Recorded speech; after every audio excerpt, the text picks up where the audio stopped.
सारे के सारे। मेरा ये सिंहासन खतरे में है, मुझे पता है। अरे पर ऐसा नहीं। तो वनेषु इव, वनेश विव, ठीक है। तो ऊ को व हो गया है, व विकार हो जाता है तो ये यण संधि होती है। ई को य हो जाता है, ऊ को व हो जाता है। ये संधि इसलिए बीच बीच में बता रहा हूँ कि बहुत कुछ आपको खुद भी पढ़ना पड़ता है, तो आपको कम से कम पता रहे संधियों का, तो आप तोड़ फोड़ करके, जोड़ तोड़ करके, तोड़ फोड़ तो नहीं बोलना चाहिए, जोड़ तोड़ करके आप पढ़ लेंगे। चलिए, चचारासुर सैन्येषु वनेष्विवहुताशनः निःश्वासान् मुमुचेयांश्च, निःश्वासान् मुमुचेयांश्च युध्यमाना रणेऽम्बिका, युध्यमाना रणेऽम्बिका। चचारासुरसैन्येषु वनेष्विव हुताशनः, वनेषु इव हुताशना, हुताशन कहते हैं अग्नि को, और वन में अग्नि के समान। जैसे शिव महिम आज हमें करना है और साथ में नवग्रह के कुछ मंत्र हैं उनको भी करने हैं, तो शिव महिम पहले करते हैं, नवग्रह के मंत्र फिर हम अंत में करेंगे। गुरुजी नाशयन्तो सुरगणान् है, इसमें भी एक संधि है, वो सही है मेरा या गलत? क्या फिर से बोलिए? नाशयन्तो, नाशयन्तः असुर, असुर गणान, पूर्व रूप संधि है यहाँ पर। वही मैं पूछ रहा था। हाँ, पूर्व रूप संधि है।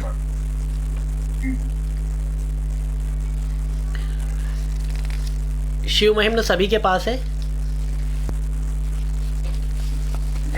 कल किसी ने ग्रुप में शेयर किया था नहीं, वो फिजिकल अगर बुक हो तो ज़्यादा अच्छा है, मतलब पेपर फॉर्म में वो थोड़ा सा ज़्यादा लाभप्रद होती है। बाकी ठीक है, अभी नहीं है तो एक आध दिन में सभी व्यवस्था कर लीजिए, क्योंकि ये कुछ किताबें इस बहाने आ जाएंगी, नहीं तो PDF से ही काम चल रहा है सब जगह। महीना है, बड़ा पवित्र महीना है, कहते हैं भगवान शिव स्वयं धरती पर आकर के घूमते हैं इन दिनों, शिव शक्ति। तो यदि आपको लगता हो कि आप उस रुद्री से नहीं कर पा रहे तो शिव महिम स्तोत्र से आप भगवान का अभिषेक करें। इसीलिए मैंने ये कहा कि इस महीने में हम पढ़ लेते हैं, क्या पता इतने लोग हैं इनमें से कुछ तो उसका पाठ करें। तो ये इसकी कथा है। उसके बाद उन्होंने शिव महिम स्तोत्र की रचना की, अपने शाप से मुक्त हुए, और आज उनकी ख्याति इतनी है कि देखिए हम सब बैठ करके महिम पढ़ने से पहले बात पुष्पदंताचार्य की कर रहे हैं। तो ये भगवान शिव का प्रताप है। चलिए प्रारंभ करता हूँ। गजाननं भूतगणाधिसेवितं कपित्थजम्बूफलचारुभक्षणम् उमासुतं शोकविनाशकारकं नमामि विघ्नेश्वरपादपङ्कजम्। श्री पुष्प, हाँ जी, ध्यान का अर्थ थोड़ा बता दीजिएगा गुरु। अरे सब अर्थ बताएंगे, सुनिए एक एक करके अर्थ भी मैंने पहले भी, आप हो सकता है आपने पिछली क्लास मिस की हो, पहले कहा था जिस्ट बताते हुए चलेंगे, ऐसे नहीं। श्लोक में क्या है ये सेंटर आइडिया तो देते हुए चलेंगे।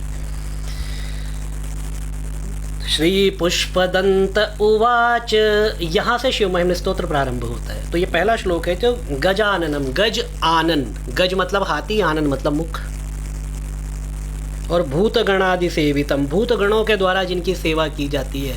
द क्वेश्चन इज कि भगवान शिव की सेवा तो भूतगण करते हैं, भूतगणार्चित सेवित लिंगम भावैर भक्ति भी च लिंगम, लेकिन गणेश जी की सेवा भूतगण क्यों कर रहे हैं? अरे पापा के घर में ही तो रहता होगा बेटा, जो भूत भगवान शिव की सेवा करते हैं वो उनके बेटे की क्यों नहीं करेंगे? और गणपति कहा जाता है इनको, भगवान शिव के जितने भी गण हैं उनके ये स्वामी हैं, इसीलिए इनको गणपति, नाम नहीं है गणपति, गणपति एक पोस्ट है जो कि गणेश जी को प्राप्त हो गई थी, तो इसीलिए इनको गणपति कहा जाता है। और जो कैथ और जामुन के फलों को खाते, अब कैथ क्या होता है थोड़ा सा देखना पड़ेगा, और शोक का नाश करने वाले हैं, शोक विनाशकारकम, और नमामि विघ्नेश्वर पाद पंकजम, जो विघ्नों का नाश करने वाले विघ्नेश्वर हैं उनके चरण कमलों को मैं प्रणाम करता हूँ। चरण कमल, देखिए दो चीज़ है, एक तो चरण ही कमल है, चरण कमल बंदौ हरिराई, वो बहुत ही फेमस हम लोग पढ़ते हैं ना हनुमान चालीसा, उसमें भी आता है यहाँ पर, श्री गुरु चरण सरोज रज निज मन, सरोज रज निज मन मुकुरु सुधारी। श्री गुरु चरण सरोज, चरण कमलों को। अब एक तो ये हो गया चरण कमलों को, एक होता है कमल के समान चरणों को, दोनों में डिफरेंस है।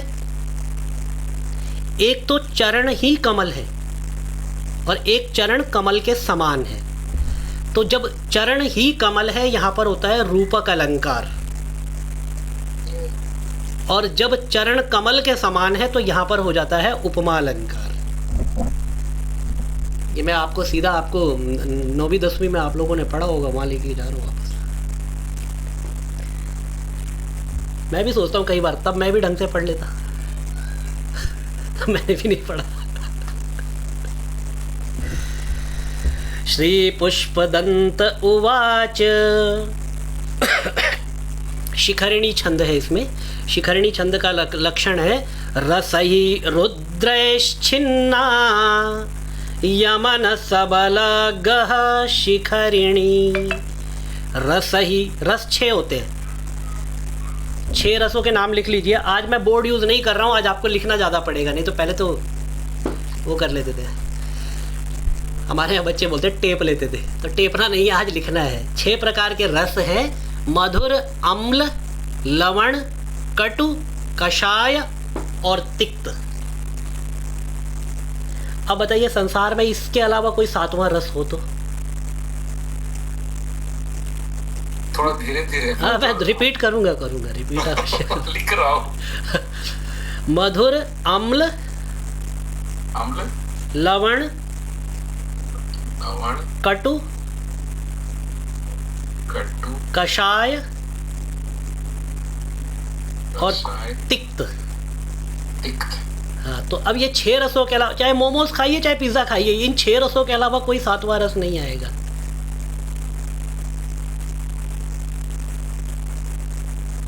क्या कैथ के बारे में कुछ साहिल ने बताया है, चलो बाद में सुनेंगे। साहिल, आपको कैथ के बारे में आप कुछ बता रहे थे। कषाय का मतलब क्या है? किसका? कषाय, कसेला। कसेला तो ये कुछ भी खाइए, गोलगप्पे से लेकर के गुलाब जामुन तक, ये 7वां रस कहीं निकल के आ जाए। ये हमारे ऋषियों ने 7 रसों की, ये 6 रसों की व्यवस्था की है, 7वां निकलेगा ही नहीं। 3 प्रकार के दुख बताए, आदि दैविक, आदि भौतिक, आध्यात्मिक। पूरा संसार घूम के आ जाइए, कोई कितना भी कहे मैं दुखी हूँ, लेकिन 4थे प्रकार का दुख नहीं निकलेगा। ये ऋषियों की व्यवस्था है, इन 3 में ही उन्होंने सारे संसार को कवर कर लिया है। इसे कहते हैं ऋषियों का ज्ञान। गुरुजी, ऋषि का मतलब रिसर्च करना होता है क्या? हाँ बिल्कुल, मैं से ऐसा होता तो नहीं है, लेकिन आप कह रहे हैं तो एक्सेप्ट कर सकते हैं, क्योंकि ऋषि वास्तव में रिसर्च करते थे। मिलता जुलता है बिल्कुल। तो शिखरिणी छंद के बारे में मैं बात कर रहा था।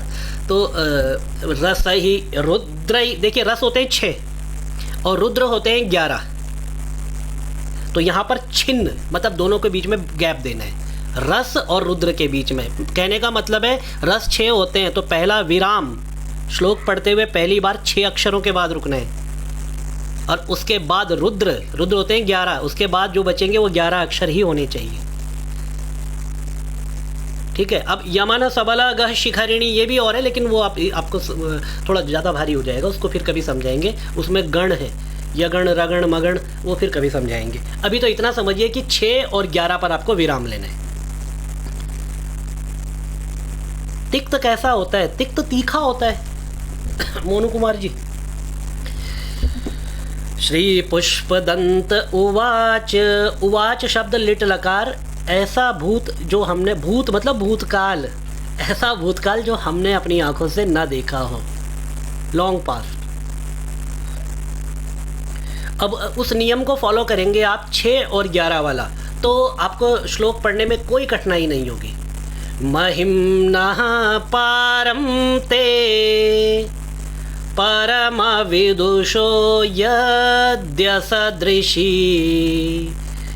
महिम्नः पारं ते, गिनिए 6 हो गए, मैं तो गिन भी नहीं रहा हूँ, लेकिन मुझे आदत हो गई है। 6-11 है सर। हाँ यही होगा, ये तो ऋषियों ने लिखा है, अगर मैंने लिखा होता तो गलत हो जाता, लेकिन ऋषियों ने लिखा है, गलत नहीं हो सकता। अभी किसी ने बोला ना वो रिसर्च करते थे, तो बिना रिसर्च के उन्होंने नहीं लिखा है। महिम्नः पारं ते परमविदुषो यद्य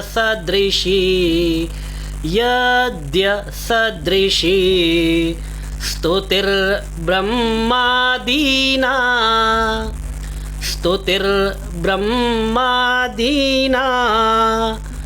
मपि तदवसन्नास्त्वयि गिरः स्तुतिर्ब्रह्मादीना मपि तदवसन्नास्त्वयि गिरः। फिर काउंट किया 6 और 11 ही हो रहे होंगे। अथावाच्यः सर्वः स्वमतिपरिणामावधिगृह्णन् अथावाच्यः सर्वः स्वमतिपरिणामावधिगृह्णन् ममाप्येष स्तोत्रे हरनिरपवादः परिकरः ममाप्येष स्तोत्रे हरनिरपवादः परिकरः। अब इसका अर्थ देखें तो महिम्नः पारं ते, महिमा है भगवान शिव की, कहते पारम ते पार